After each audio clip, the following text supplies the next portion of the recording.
Thank you for joining us wherever you are.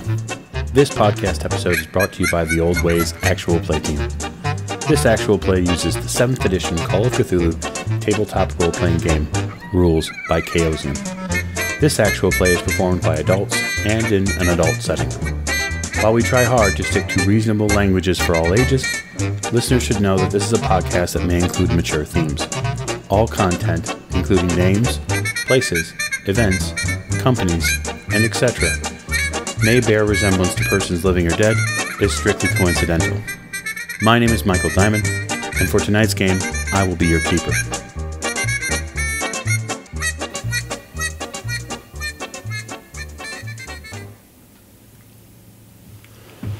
Okay, and we're back. So, welcome in, everyone. Thank you for joining us for another episode. You know me as Keeper Michael. And this evening, to my right, we're going to start off with introductions. I am Heather, and I am playing Anastasia Edwina Fairchild, Stasi to her friends, a weekly columnist and very creative and curious mind who, well, has her own secrets and wants to know a little bit of everybody else's. Just had an article accepted. She did. So yes, I did. There's some fun things coming. And then across the table for me, Jake playing Jack Doyle, private investigator. Apparently, I break into stuff too. So yeah, you have a lock-picking, kind of a lock-picking theme going. So I don't know if we'll get to the point where you get to pick a lock this evening, but you have kind of a streak going. So. Yeah, I mean, this is probably the first time, and I've been in a game and I haven't picked a lock yet. So. Right, it may be. And then to my left. Tiffany playing Maeve O'Shea, who is currently visiting her mother in Arkham. You took a little trip away. Now, the nice part is that since our last episode, Miss Stasi and Mr. Doyle have not been aware of what you've been doing, which is kind of cool. So we'll maybe get into some of the stuff that you're doing in Arkham in a little bit. But what I want to do, first and foremost, is I want to start to my right with Miss Stasi, who, after the events of the meatpacking facility, after everything... Tragic. Terrible. Indeed. You probably took a day or so to collect yourself, I'd imagine. I'd say a martini glass in hand, a bubble bath, and probably more than one. A phone call to California to my... To Mary. Very good friend Mary, Yep. who is still out helping her archaeologist professor over at the Cecil B. DeMille Studios, well, Grand Epic, I believe. They are filming out that direction. That is what you've heard. Probably caught up on a column or two just to find something else to think about for a little bit. That, and, I still do need my money coming in, so. And probably a few more cups of coffee. You are taking coffee one Wednesday morning, and the telephone rings. It's about 11 o'clock or so in the morning. So you've had a moment or two and to wake up and to properly attend to yourself in the morning, and then kind of set about the day a bit with some light writing and maybe some reading in the New American Magazine's previous issue, because you know that at least there's a half a chance you might be able to pitch some of your stories to them. And that is when the phone rings. Hello. Stasi, darling, it's Mary. I have wonderful news. Mary, darling, how are you? I am wonderful. We are planning on coming back soon. Oh, we'll have to go out. We have to go get a party. We will. It has been such a wonderful time out here. The sun is unbelievable. Nothing like the choked dreariness of Chicago. This place beams during the day. I almost considered looking into some lighter clothing while I was out here because the sun is so nice. And now you're just teasing. You know, I was I was picking in amongst some of the things that we'd seen out here, and I saw something that reminded me of a piece I think I'd seen in some of your stuff. Oh, a trinket? A shiny bauble? Yes, I have it here. You can hear her kind of rummage a bit there on the phone. You kind of take the candlestick phone and kind of lean it up against your ear. You can hear her in her not day bag, or she's definitely moving through something. You can hear some things moving around. Here it is. Yes. It's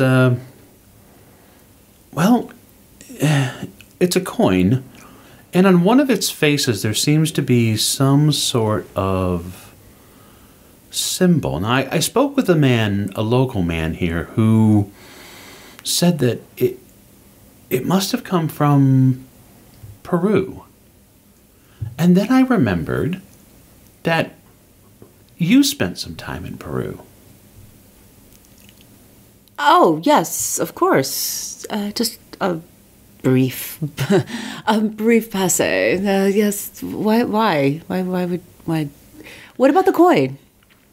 Well, we had it checked, right? And another local man here who deals with coins and with precious metals said that it's gold.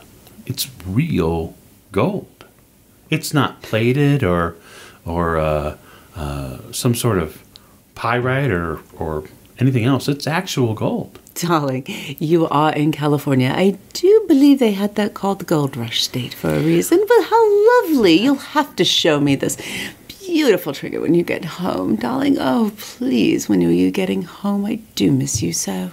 Well, he said next week. We're packing and organizing and itemizing everything that we've done here, and then, of course, he wants to talk to hundreds of people before he leaves. He wants to make sure that he has his... what did he say? He wants to make sure he has a few stakes in the ground around here, just in case Chicago becomes, less than pleasurable in the future. Well, you let him know that you are not going to be available for several days afterwards, because I am going to have you all to myself again and again. It sounds wonderful. I have missed you, darling. I'm so glad, though, that it's ending on a good note. It's been wonderful, and we'll be home soon. Take care, okay? I do. I love you, darling. I love you, too. He hangs up the phone, you hear it click, and then you kind of sit back and in the pale light of the day that comes through the room, you begin to grind a bit on what she talked about. You've known Mary for some time, but you don't remember going to Peru. But she talked as if it was a memory you shared with her, as if it was a story you told. Now, you told a lot of stories in your life. Let's be honest. Some are more important to tell than others. Well, sometimes the stories sound better than the truth, but... Sometimes those stories have kept you protected. And so it's possible you think maybe during one of your evenings out, you may have mentioned in a passing tale when you were out of the town that you spent some time in Peru. But as you think more and more about it, this coin, the strange image she spoke about on it, you can't remember ever going to Peru, or even ever telling the story that you'd gone to Peru. And so it sits and picks at you a bit there in the 11 o'clock hour. And you're trying to determine what she was talking about. And Mary's not one to lie. I love her dearly. She's a fairly straightforward and honest individual. Maybe a bit naive, but you like that about her. I do. You like that about her. And so, Maybe she was mistaken. I'll have to figure it out. I'm sure it'll come to me at some point if I said something.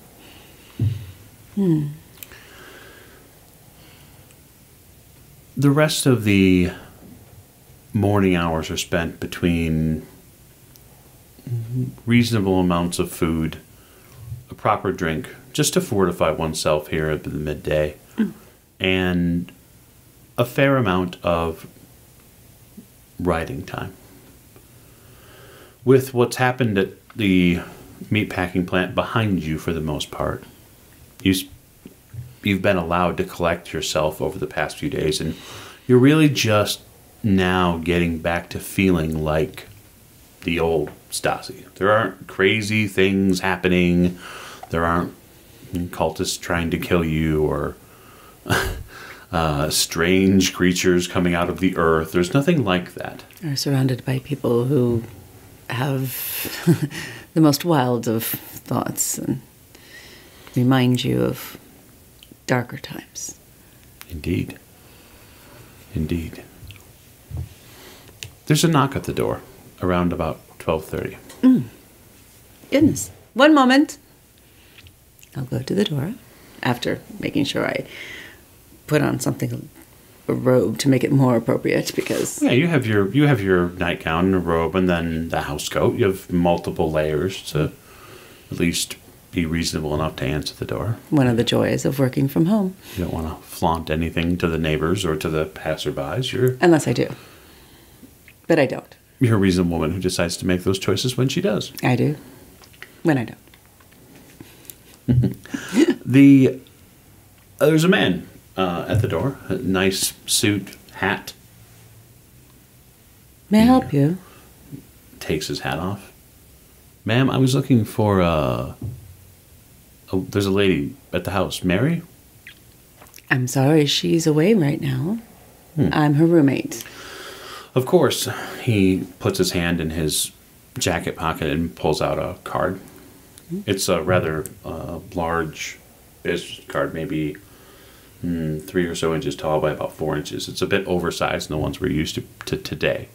He hands it to you, or hands it over. I take it, I read. I glance at it. It says Jack Thompson, Antiquities Limited, Aventus Limited, London, England. Mr. Thompson, she will not be back for at least a week. Shall I have her ring you up when she returns? Do you have a contact? Yes, I can be found here locally at the Chicago Hotel downtown. I'll be here for a little while. It was in regards to a private matter. As you say. Well, as I said, she won't be back for at least a week. I appreciate that, ma'am. Thank you. Have a wonderful day. Mr. Thompson, is there any information that I could give her? I mean, I could, if she calls, she does on something of a regular basis, I could let her know. Let's persuade. Yeah, go ahead.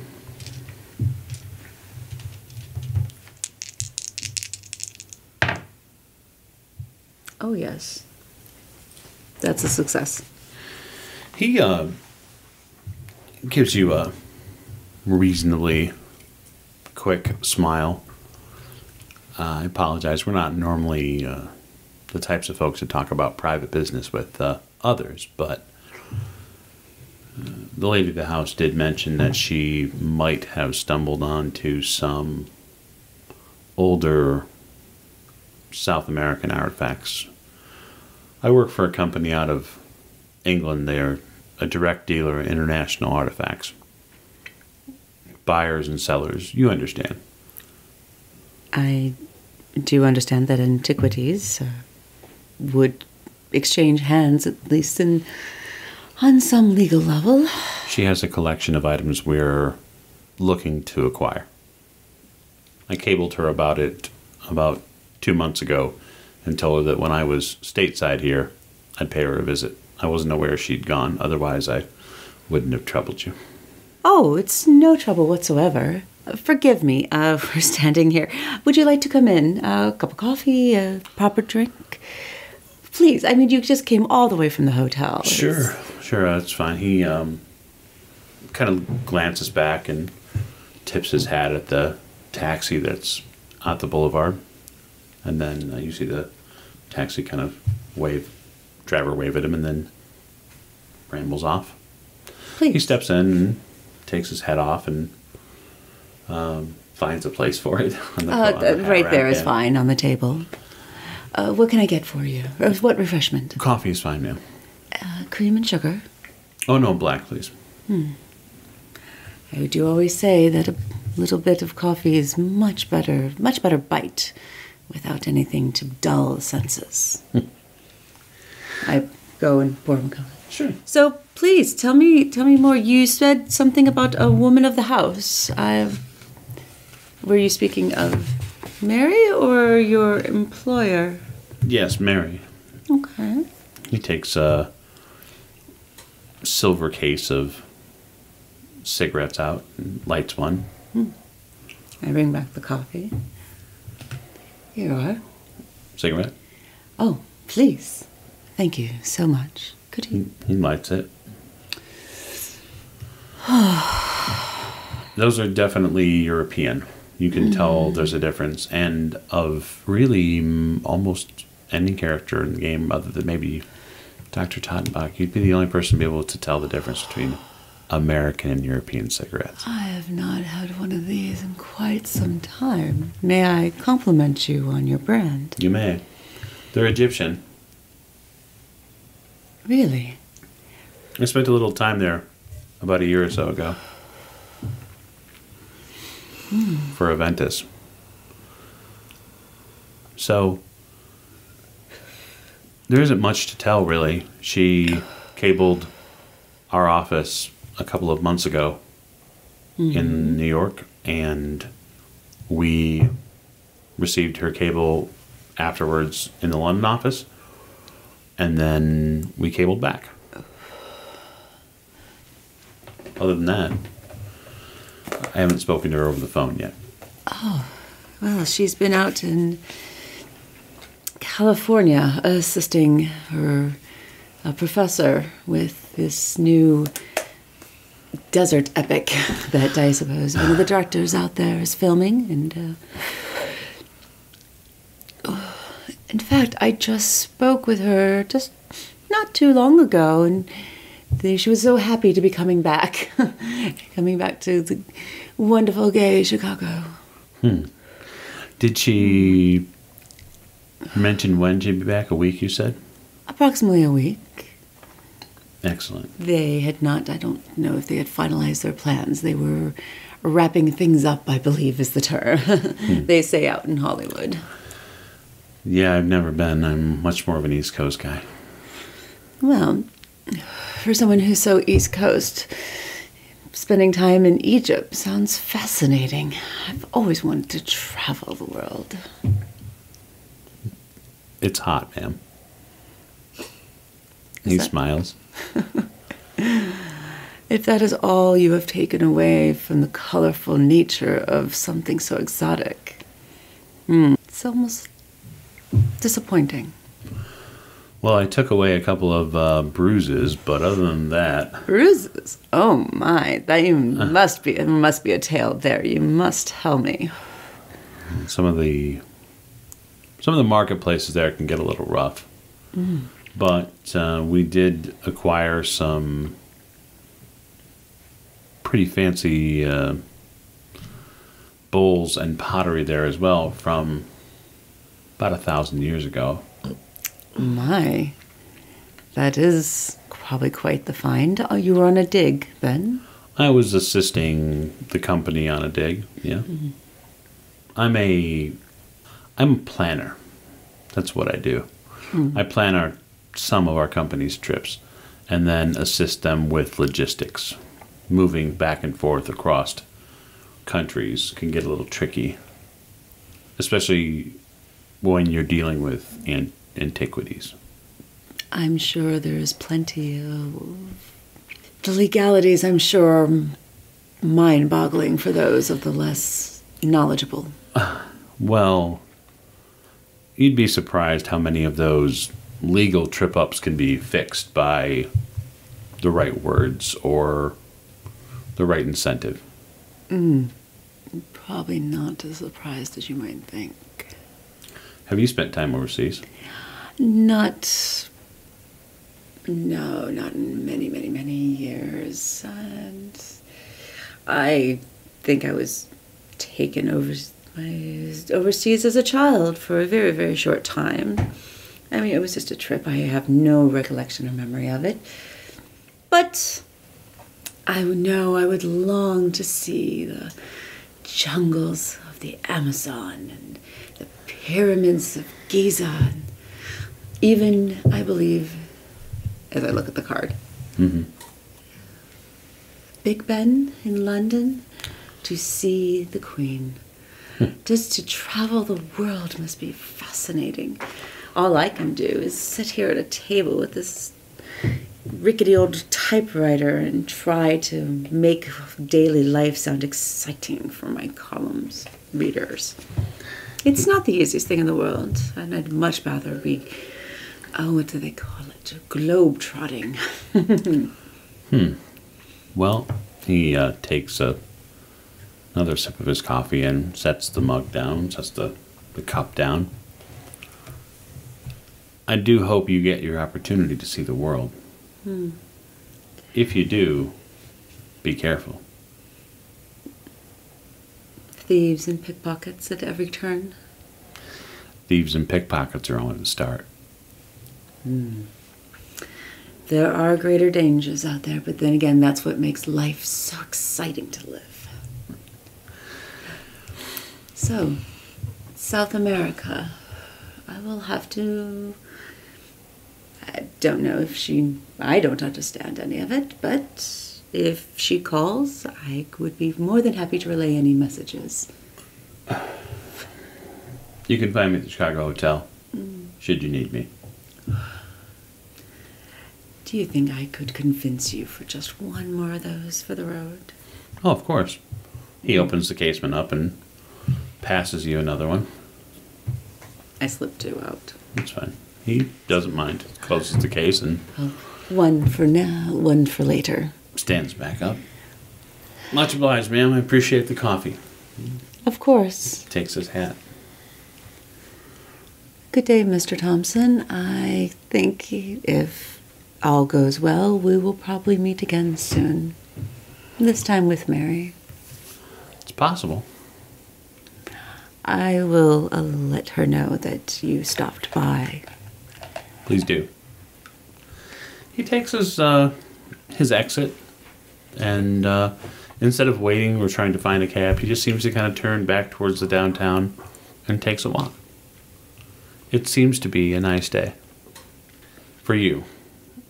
Now, Mr. Doyle, on the other hand, it may not be such a nice day for you. You have spent the better part of the past couple of days in between recovering from a very jarring experience in the depths of the Swift meatpacking tunnels underneath to really trying to kind of piece back together what you were doing before all this craziness started. Get back on my case. You do have a case. So I guess the question would be to you is, what do you think Doyle would do if he had, a relatively clear Wednesday to work on his case? Well, first of all, I would like to call Mr. Ramsey. Okay. Let him know. I'm sure his secretary picks up. Yeah, his secretary does pick up. Yeah. This is Jack Doyle. I wanted Mr. Ramsey to know that the murderer has been apprehended. I've been cleared. I want to thank him for all his help, and if he ever needs anything, to give me a call. She takes the notice down and then tells you that he'll try to she'll try to get the message to him and have, if you'd like, he can call you back. Yeah, that'd be great. Thank you. Okay. And I guess I'm going to have to look into my last lead for Miss Huntington, Okay. which I believe was the Yardie. So now that the Kiss is back open again, I believe, Seems to be. this evening I'll have to go back to the Kiss. That's a brave move. Okay. Well, Okay. Yeah, you spend the day probably just kind of prepping the office a bit or getting things put back into center. check my mail. You make a couple of stops. When you go to the office, before you go to the Kiss, you notice that there's a note on your door. All right. The note says in short, Doyle, I have a tip for you on the woman you were looking for, and it's signed Jimmy. Oh, okay. And you assume it's probably the driver. That's the only Jimmy I know offhand. At this point, yeah. So at some point, you're hopefully you'll be able to meet up with him. Right. He may have a tip for you. So And I know he works at the Kiss, right? he works around the area. Okay. You're not really sure why he works around the area so much, but you know he's a driver. Do you wonder? Yeah, no, I know why he works around the area. I know who owns the Kiss. You have a good idea on who owns Yes, it. I know what he does. He makes money driving people around. Yeah. Exactly. It's an honest living. So you head back down. I guess the question would be is, which entrance are you going to use? Because you know that there are multiple entrances. I probably don't have any idea which one Jimmy usually uses when he comes in and out. No.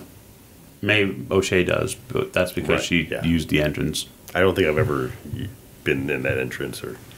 No, we were, because that's where we found your booze. We were in the garage. No, that was at the meatpacking plant Oh, was it at the Yeah. packing plant? Okay. when we My broke bad then. when we broke in the first time. Yeah, Oh, I right. wouldn't. And found the case of booze. I would not go back there No. at the moment. But I mean, you can if you want to. Just Oh, and have you checked yourself to make sure you're not like tainted because you got it from the meat packing plant? That's fine. I'm sure the alcohol has killed anything. 'Cause that's some good shit. sure. You already polished off one of those bottles. I know, right? We did okay.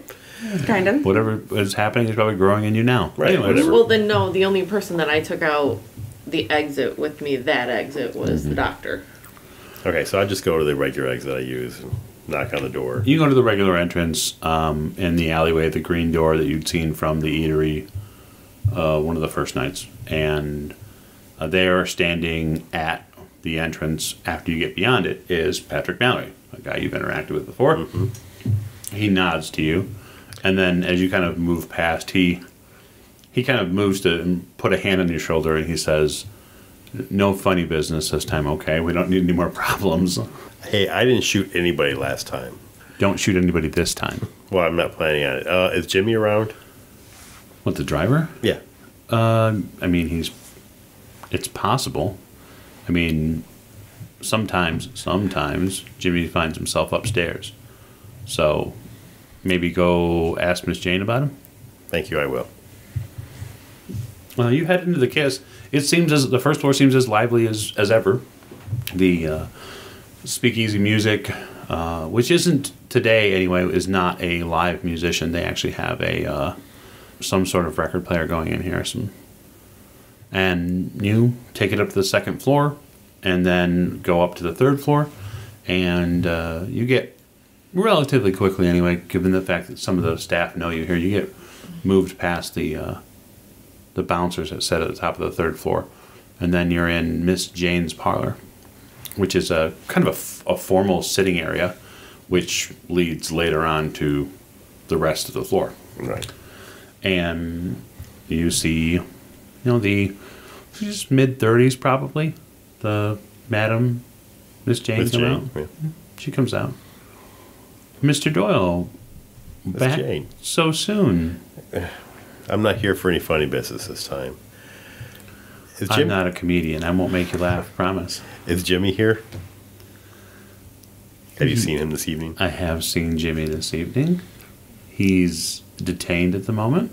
Not a problem. Could you let him know I'm here? He wanted to talk to me. I'll be downstairs having a drink. Absolutely. Thank you. She smiles and turns around and kind of moves back towards her office area. You head downstairs and you get something to drink. Hey, while I'm down here, I look around. Is there any yardies here yet? Probably a little early. It's a little early, but you would imagine the next couple hours or so they're probably going to come in. You get a drink, you hang out, you listen to some music. You see a poker game in the corner kind of start up between a couple of younger guys and some of the other folks who are drinking. It doesn't seem like it's something the Kiss is necessarily doing with one of their guys. It looks like just a bunch of guys playing cards. You start to see in the next half an hour or so a couple of yardies come in. You can tell by the look and the way they're dressed. They're not going all the way up to the second or third floor. They're here to basically go to beeline right for the bar, and they're trying to get as hammered as quickly as they possibly can. Jimmy comes down about 10 minutes or so after that, and he looks presentable enough. He walks over to the table. Hey, Doyle, did you get my note? Yeah, yes, I did. All right. He kind of positions his body in such a way where he's talking to you, but keeping his back to the yardies. So listen, I gotta tip that girl, Elise. Yes. I think she's been hanging out at a theater downtown, a place that does cabaret. All right. She's been hanging out with some pretty heavyweight people. It seems that somebody here may have stopped in a few weeks ago and may have taken a liking to her. That's why she hasn't been back. And so I can give you the name of the theater. You can go check it out if you want. I would appreciate that. All right. So downtown, what you do is you head in. It's a place called the Rex.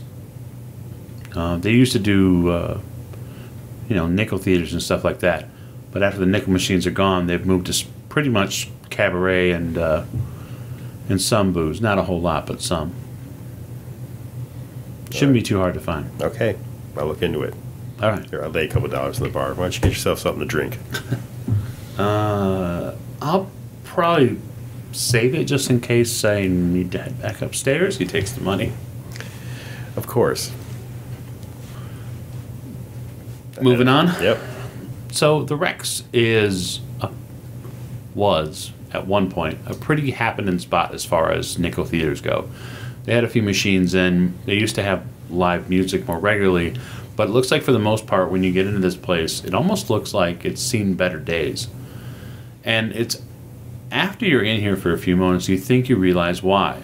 The clientele here is very particular type. There are definitely a lot more fair-skinned, north side type of Chicagoans here. Over in the corners, there are what you would deem regular customers. But it looks like it's possible anyways that Deanna O'Banion's men in this area probably have kind of claimed the Rex now as one of their parlors. Not uncommon that happens. Right. Well, at least I blend in. You do blend in, absolutely. What's the plan? Well, I'll go in. I want to just kind of hang out for a little bit. Okay. Have some drink, check out what's going on. Sure. See if I can scope her out first before I even ask around. Okay. Yeah, you don't get any upfront immediate. There's no booze here that you see readily.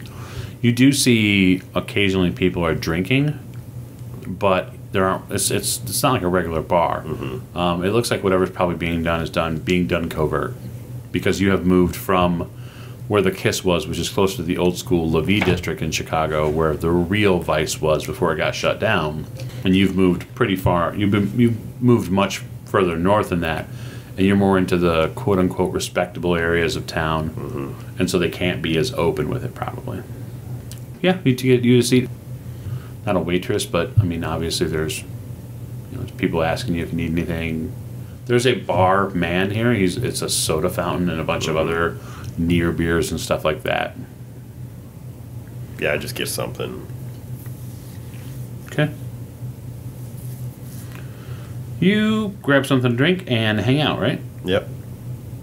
Okay. So, Miss O'Shea. Mm-hmm. You wake up on a Saturday morning in Arkham, Massachusetts. Yes. And you get the distinct feeling that you probably should have eaten dinner. Probably. Yeah. And you didn't. And your stomach is reminding you that you probably should have eaten dinner. I'm gonna go find some place to have breakfast, I suppose. Okay. It's not hard. The place you're staying at has a kitchen, and they will make you breakfast. That's not an issue. Other than that, there are restaurants and the such in Arkham, but they mostly only open at dinner time. So there might be a couple of places where you can get lunch, but lunch is several hours away. Yeah, I'll have some breakfast and then before I go check in on my mom. Okay. You grab something to eat and then you head over to Arkham Asylum, which even in the daytime. Oh, no. First, I'm going to go check at the university, figure out where Christopher went. Okay.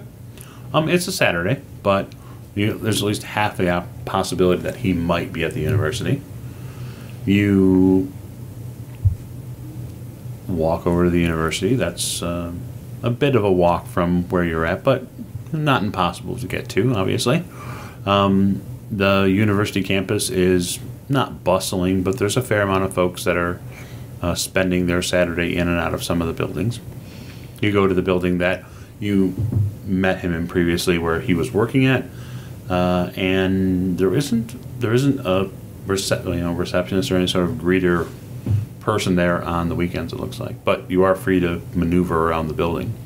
Yeah, I guess I'm going to try and find his department and see if I can find his office. You do. It takes you a good 15 or 20 minutes. You're up and down in some of the different floors and classrooms and symposium areas, and it feels a little weird to be inside like a proper university. And it's important to remember that in this universe that Arkham is on, Miskatonic University is on par with Harvard and Yale and all sorts of Ivy League schools. So you get the same sort of, old and ancient buildings of education. There's a lot of that here. But you do find his office eventually. And in the small crack there is between the door and the space beyond, you do see that he appears to be working at his desk. I guess I'll knock on the door and... You knock on the door. He looks up from what he was doing and kind of takes his glasses off and rubs his eyes. Yes, Maeve, come in, please. I'm sorry, just come in. I'll walk in. He looks exhausted. He looks like he hasn't slept. What happened last night? I was pulled away by an emergency here at the school. I had to head back. I had to deal with a student that had an issue. Okay. He holds up a sheaf of paper, and you see all sorts of strange writing on it. Like familiar strange, or... You're not sure. It's a little strange. Unfortunately, what it does do for you is it makes your brain feel all weird again for a second. You're not sure if it's because you think the writing is strange or if because your brain wants to think that the writing is strange. But one way or the other, that doesn't appear to be regular old English. So what is that? It's whatever they were writing. Unfortunately, the student had to be sedated. Now, in my classes with the metaphysical studies that we do, or at least the philosophy around them, there are some texts that we deal with that are a little different. Sometimes it takes students to study them to get to understand the theories that have been used.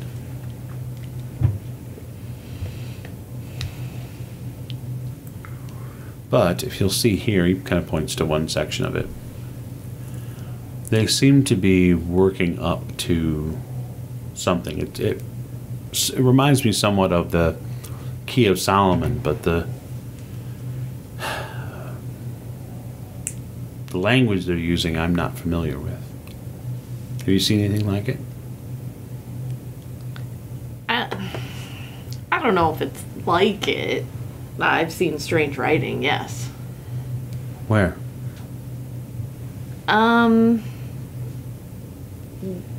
Also, people having issues in Chicago. Interesting.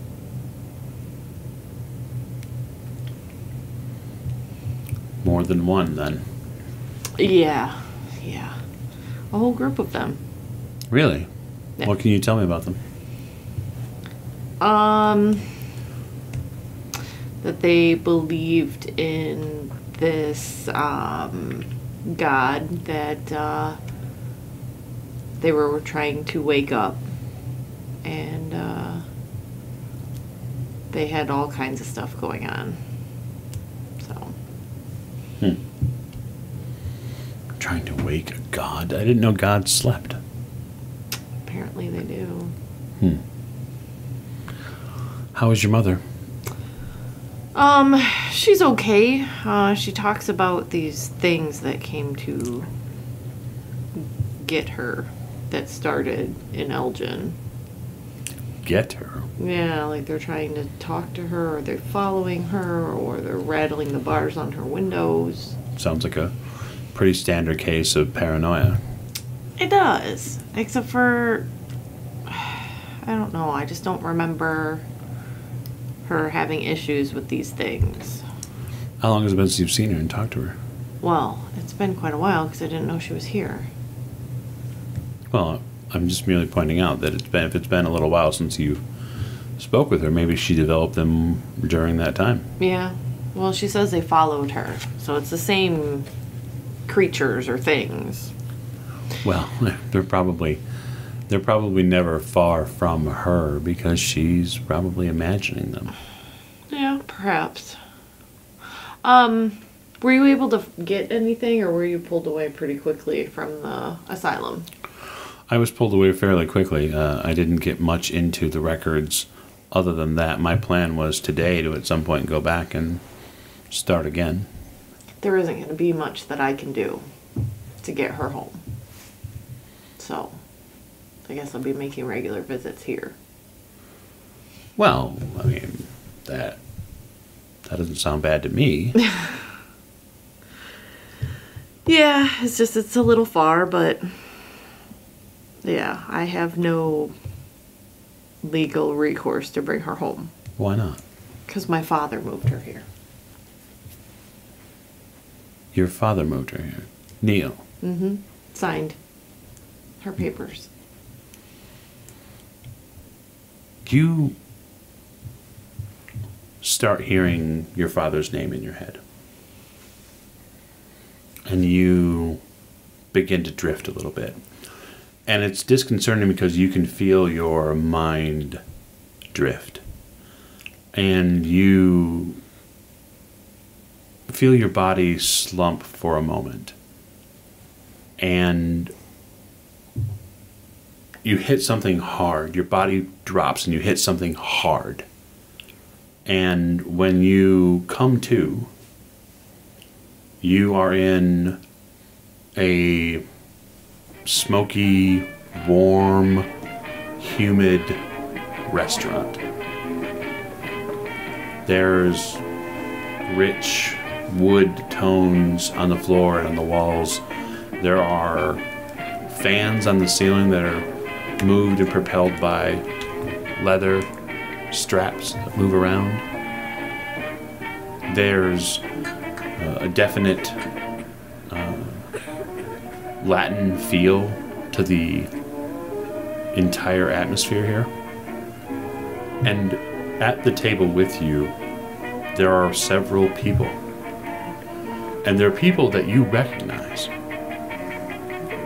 It's just as if the hands of time have turned the clock back and made them younger. Across from you is Mr. Doyle, who seems years younger than you first remember him. And you see a man come into view in this strange vision, and he puts his hand down on the table and says, "We are off for the pyramid tomorrow. Enjoy your drinks tonight." And something inside your mind, you connect with a memory of this man's visage. And you know that this man contacted you, and he sought you out because he had something he wanted your assistance with. You can see the rest of the bar is, well, not very full, but there are several people that dot the area. The thing that is overwhelming inside of all this imagery is the humidity and the heat. At your fingertips on the table is a news article, and it talks about an expedition to find a lost South American pyramid. And the man who exclaimed about the expedition offers you a drink. And he says, "This one's on me." And you wake up in a chair in Christopher's office. The deep inhale and almost a hammering in your chest from your heart pounding away. Are you all right? Yeah. I've had a lot going on. You feel the right side of your face hurts. I couldn't catch you. I couldn't get across the desk in time. You passed out right in front of me. Have you been sleeping? Yes and no. I'm sure I'll be okay. I'm sorry. I hope that you get everything worked out with your student. I'm gonna go see my mom before I head home.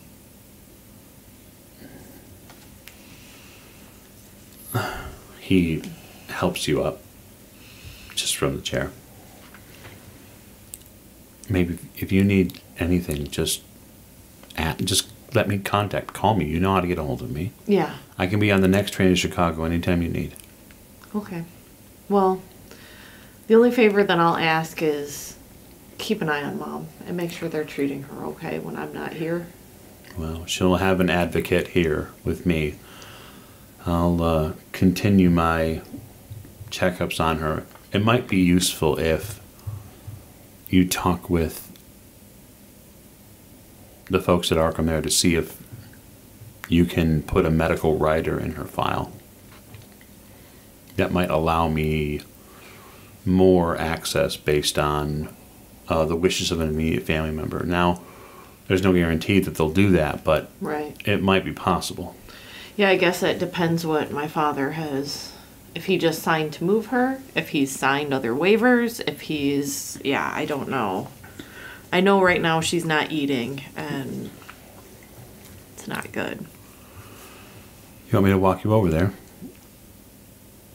No, I'll be okay. You have things to deal with here. I do. But I will, I'll say goodbye to you before I leave. okay. He walks you at least out and down the hallway, just to make sure that you're steady. You can still feel the humidity in your nose and in your throat as you kind of unclog it with a full breath of that kind of crisp northeastern air. Yeah. I will, head over to Arkham. Okay. I'm going to see the doctor first if I can. Okay, yeah, absolutely. It's not hard to get in to see him. The lady at the receptionist desk said that she figured you'd be back. Most people come back at least once or twice. And then you head up to the head warden's office. Mm-hmm. And he asks you to come in, the same room, same desk, and asks what he can do for you. Is there a way that I can give my friend access to my mother for when I'm not here? By access, what do you mean, Mr. Well, Shea? to make sure that she's getting the care she needs and to come and visit her and make sure she eats. I mean, the staff here at Arkham is fully prepared to care for your mother. We've been doing so for years. I understand that, but, it's different when it's family. And Is your friend family? well, I mean, he's been around since, we were kids. My mother does know him. And, I think that having somebody when I'm not here, to follow through with my wishes as if I were here. I see. So some type of surrogate for you. Yes. Well, why don't you give me a persuade roll? Because we know how much of a social juggernaut you are. Well, I at least have points in it. Yeah, good. See? You're fine. Oh, sweet. That's a 19. So that is a hard roll. Very good. Check the box. Yeah. He kind of assesses you a little bit visually and says, I understand that some of the friendships that we make at a younger age, even if they may not be with family members, they sure feel like it.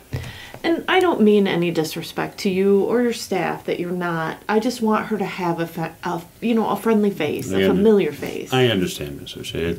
If anything, when you're in such a place and attempting to recover, the more friendly faces, the better. Yeah.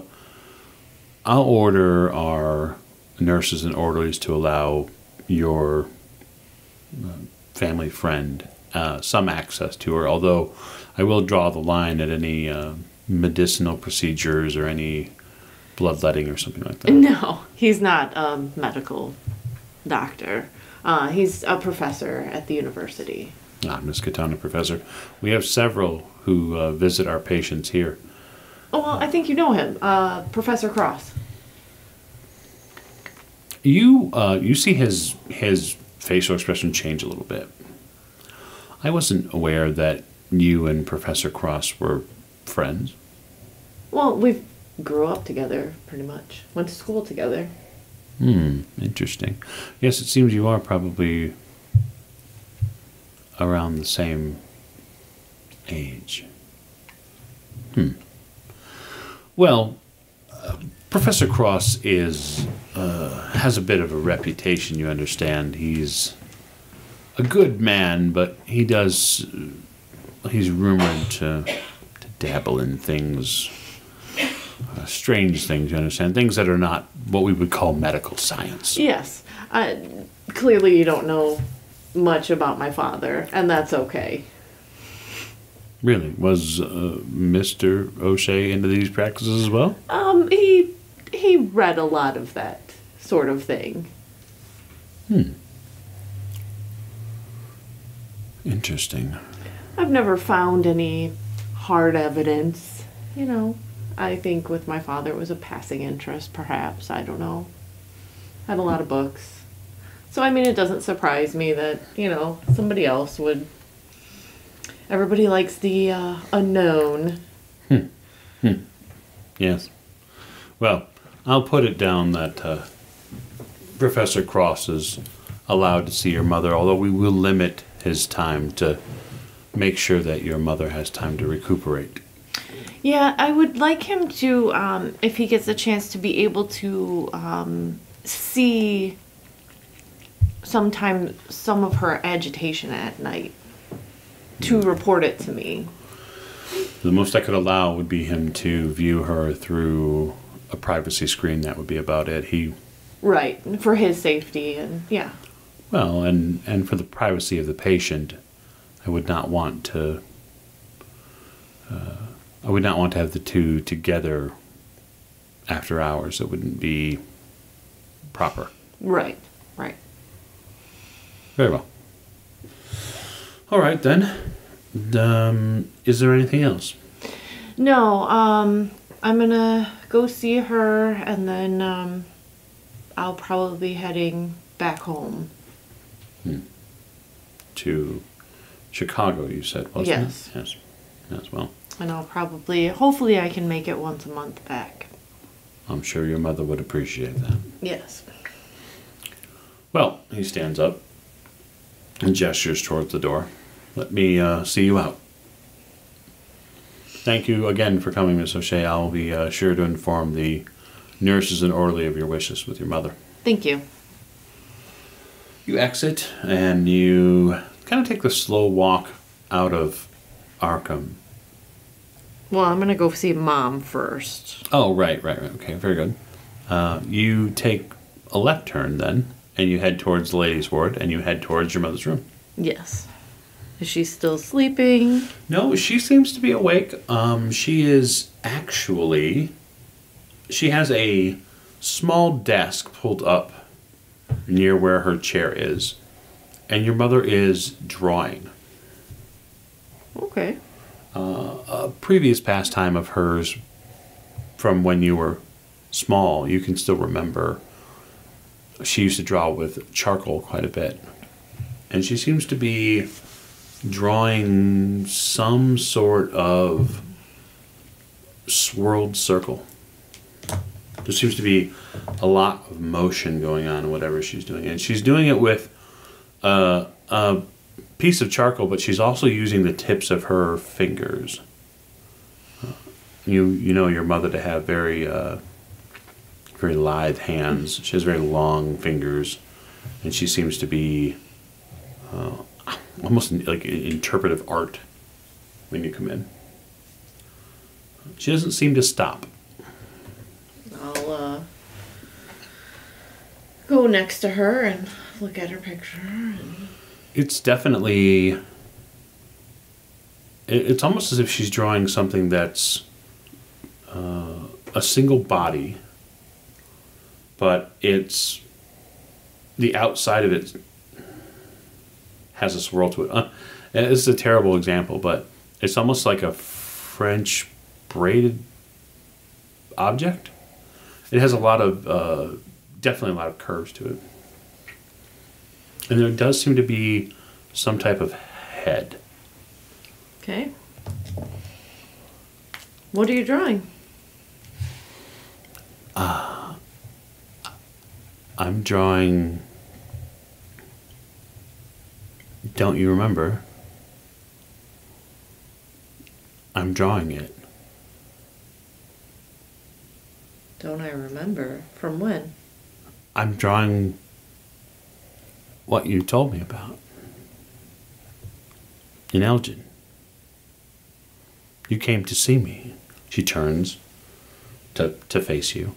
Her eyes are blazing with intent. Don't you remember? You came to see me in Elgin. You saw it.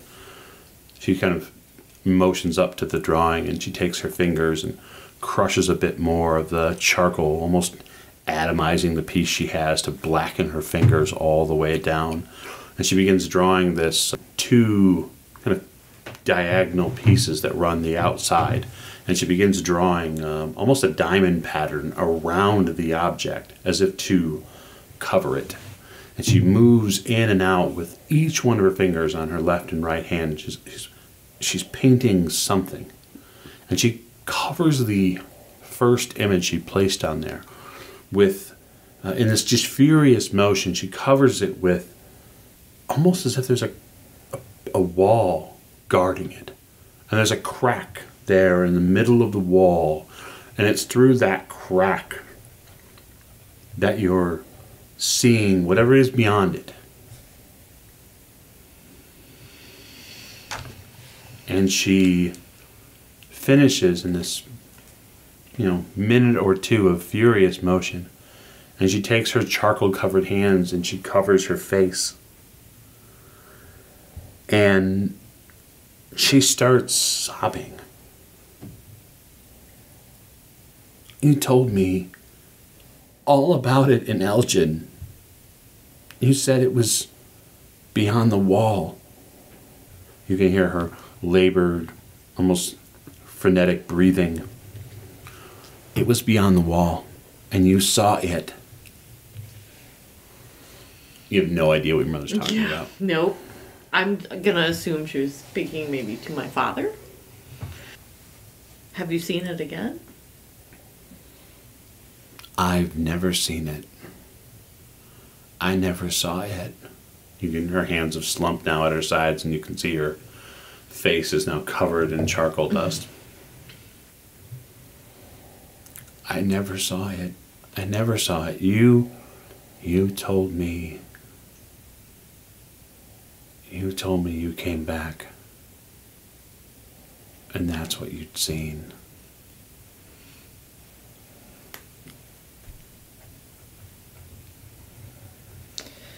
Okay.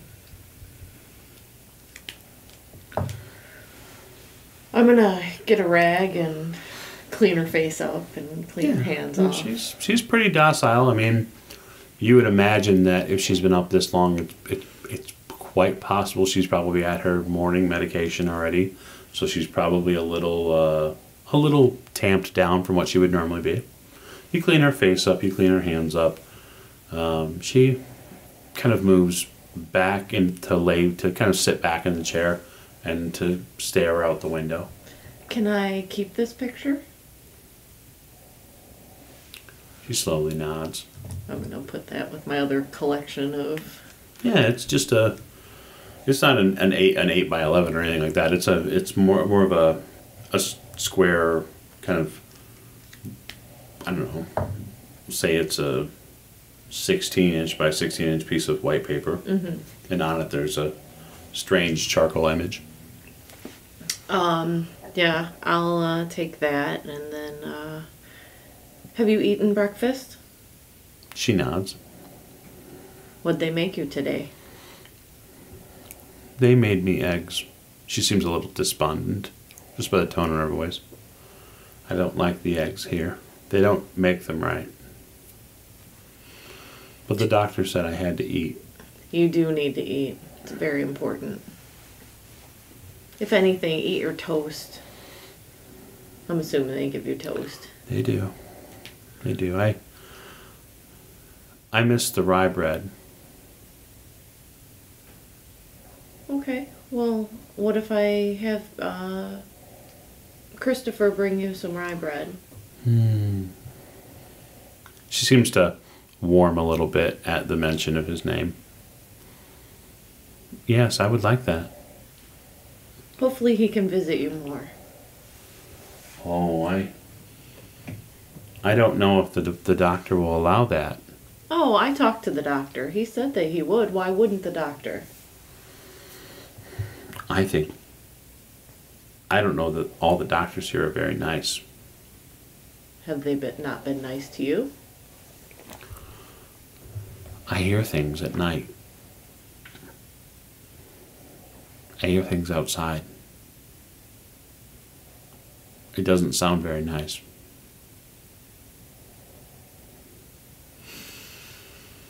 This is a very similar refrain that you heard from your mother the last time you were here. Right. Okay, well, I'll talk to Christopher, and I'll make sure that he can come back. And I will visit you, hopefully in a month's time. Okay. And I'm gonna give her a hug and kiss her on the forehead. She seems to just kind of nod as you're leaving. Yeah. Medicine's in her. She's Yeah. probably going to be sleepy time soon. It's time to sleep.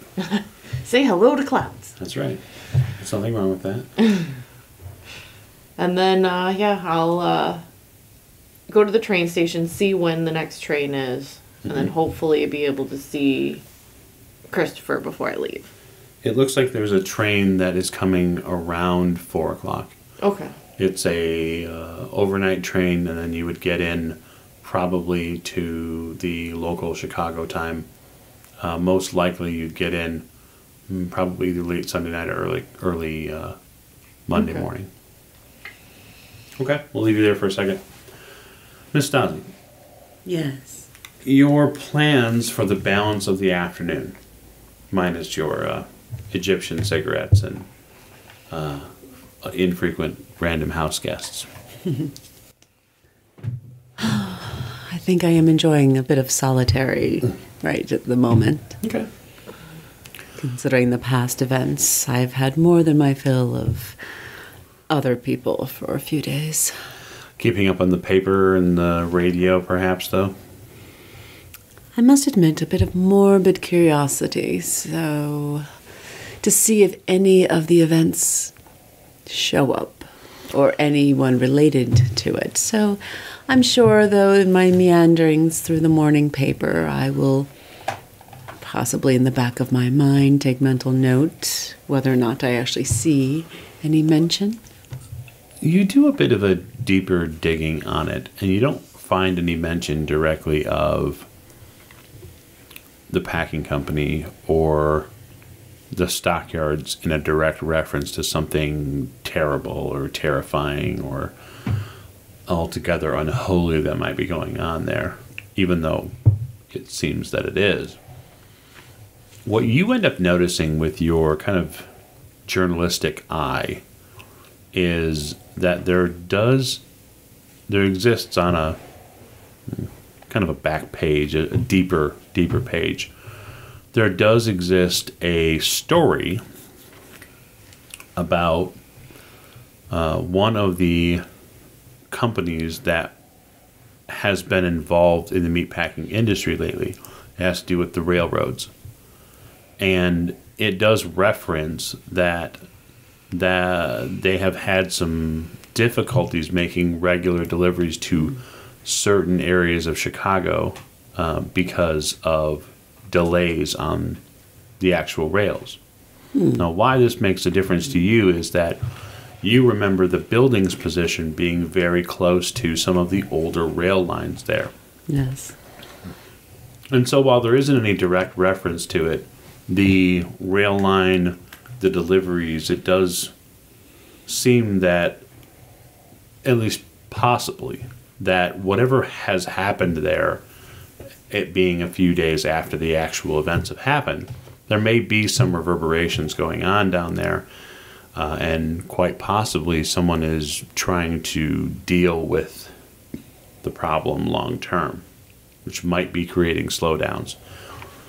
Not that you're probably going to be interested in running down there and checking anytime soon, but... Certainly not on my own.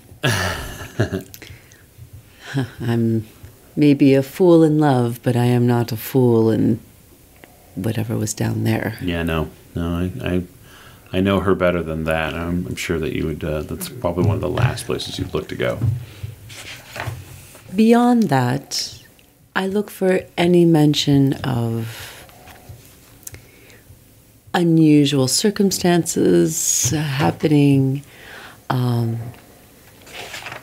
anything that would seem, after my experiences, out of the ordinary that may pop up unexplained, or perhaps a body or two, or... There was a theater on the north side of town that last night there was a man found in the alley, and he'd been, it says anyway, that he'd been set upon by something which had knocked him out, and people claimed that it had climbed up the side of a theater.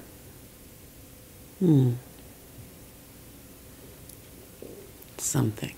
It's more of a gossip comedy type of post or a typing here. And almost, it's not even a direct quote. It's more of someone within the paper, or a writer for the paper, has written a small riff about this story they heard. Stories from, the jazz lands of Chicago. The embellishment needs work. Yeah, you could probably do a fair critique on the writing for certain. But the theater itself, the Rex, is semi-well known as a Northside hangout for gangster types of a couple of different coteries. It's a former Nickel Theater and Nickelodeon, and it's also a current cabaret location.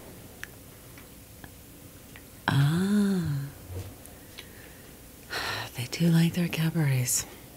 They do. And we thought the kiss would be the end of it. I should write a column called The Kiss of Death. Would be highly appropriate. Mental note for later. Okay, well, anything else that I find? Possible missing persons, a couple of lines in the back page. Give me I would almost say library use. Actually, give me spot hidden, I suppose. I'll give it to you, spot hidden. Are you sure I can't use library use? You know what? Go right ahead. Okay. It's perfectly fine with me.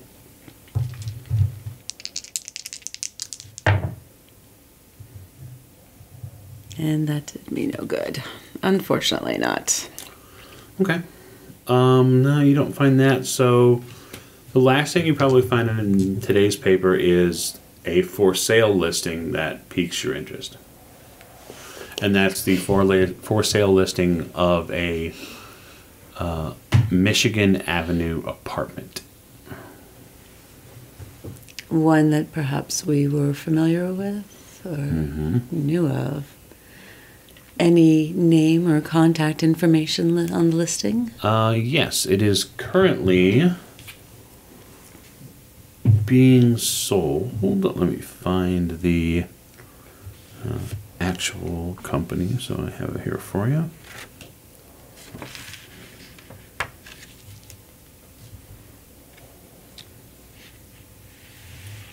There we go.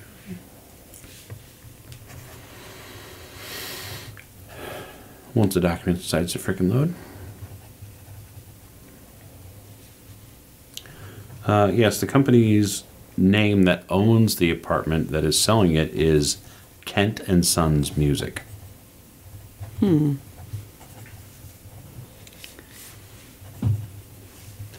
But the apartment listing and the apartment number is the exact apartment number and listing that Mr. Doyle and Mr. Forsyth went through when they were investigating Mr. Swift. Yes. It seems it's up for sale. Well, it seems Mr. Swift may have had some contingency plans that we did not know about. Not entirely surprising considering his pull. Well, is there a phone number? Or some kind of... Yeah, there's an inquiries. I jot down the information. Okay, it's a local number. Let's see what we can find out, shall we? Mr. Doyle, as far as the theater goes, are you looking or waiting for this lady to walk through the door? Is that the idea? Well, I was kind of hoping that maybe she would show. Okay. I mean, you hang out there for a little while. You see a couple of other groups come in. You see another, what you're fairly certain, having been in Chicago for a few years now, you kind of got the relative rundown of what some of the folks here look like. You see another group come in, and they are definitely north side outfit. So things could get real interesting here if there's a problem. So far, everybody seems to be playing nice, but it's not going to take much.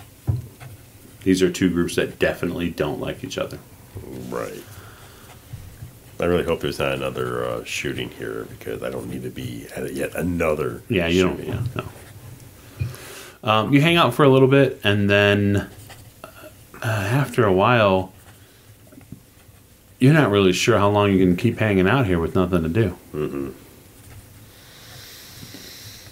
All right. When I came in, is there anything around here? A restaurant? Yeah, there are diners and restaurants in the area. You could maybe try to go sit and scope the place out if you want to. Yeah, I'm going to try that. All right, you head out. Give me a spot hidden roll.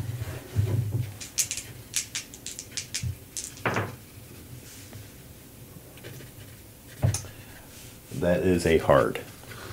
There's a car about... There's a bunch of cars out front when you walk out. 2 or 3 of them are running. And they have people in them, drivers in them. You take a look ahead of those cars because they obviously draw your attention.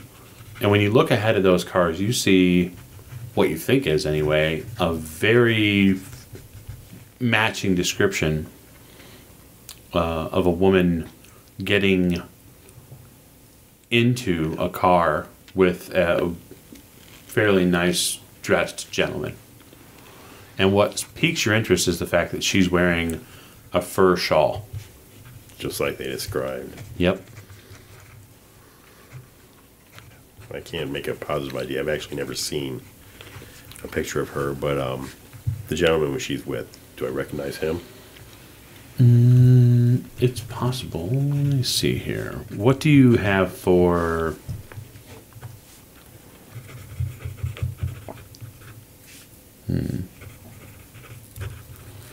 I guess give me an edu roll. Seems reasonable. That would be a hard. The man she's with, you recognize. At least you're fairly certain. You might need to get a closer look at him specifically. But if that's who you think it is, that could complicate things a little bit. The man she's with might be a man named Louis Altieri.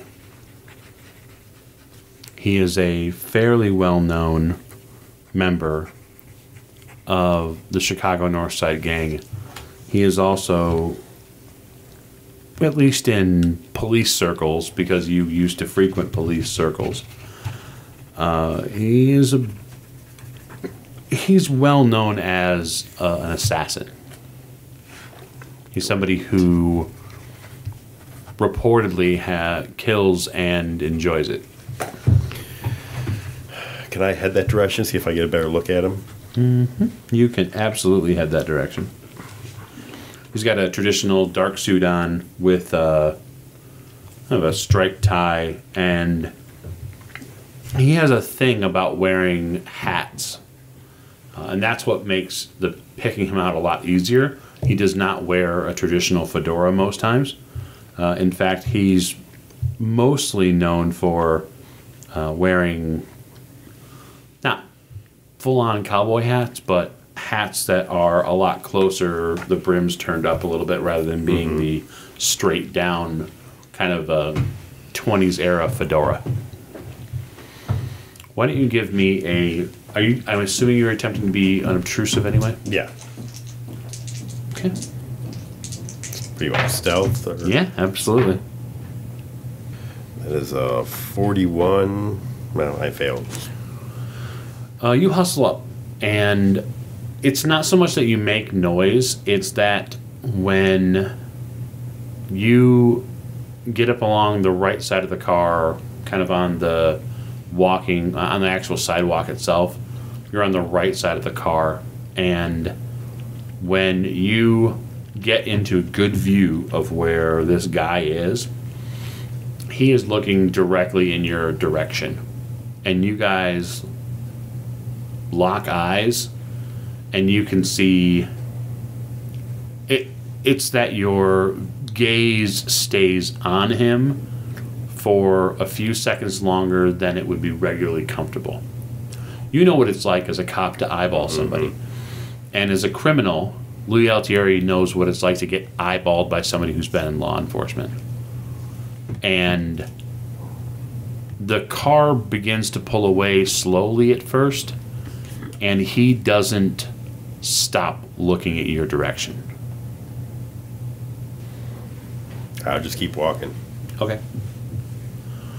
Yeah, the car moves all the way down the street until eventually it takes a right. The lady that's in the back of the window with the shawl fits a pretty close description to this lady that you've been asked to find.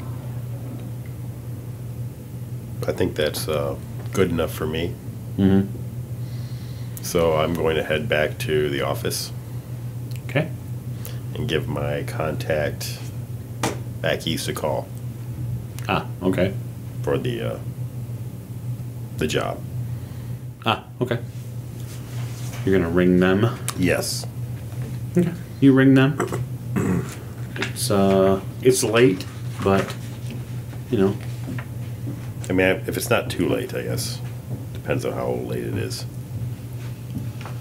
It's probably late, but you figure that any update is better than no update. All right. Okay. That's what the answer is, I assume. They do answer. Good evening. This is Jack Doyle. Yes, Mr. Doyle, you have an update for us? We do. I believe I have located your ex-daughter-in-law. Mm-hmm. Yes, it appears that Elise is here in Chicago, and she's in the company of a connected man. Yes. A connected man. Very dangerous man. I see. Well, you have to understand, we need her back here. Right. It's rather ugly, unfortunately, but I suppose as a private investigator, you've dealt with things like this before. You see, we have reason to believe that she was involved with something rather heinous back here. And she's been on the run now for some time. Right. Usually in these circumstances, I would have the police pick her up. Unfortunately, the police in Chicago, well, let's just say they serve two masters. Sounds like the police here in New York. Yeah. Is there a way that you can circumvent these police and acquire her? I will see what I can do, but it will be a delicate situation. Well, the family here is willing to double our investment in the investigation if you can make sure that she's on a train back east soon. I will definitely redouble my efforts. Wonderful. Wonderful. Well, thank you for the update, Mr. Doyle. We do appreciate it. Yes. Much obliged. All right, I'm going to call tonight's session right there. And so what I want you to look forward to next week is Miss O'Shea coming home, probably. Mr. Doyle probably getting into a whole bunch more trouble. And then hopefully Miss Stasi has a wonderful evening planned ahead for her. Because after all, she should get at least a little fun in before Mary gets back. Or I have a very fateful phone call to make. You may indeed.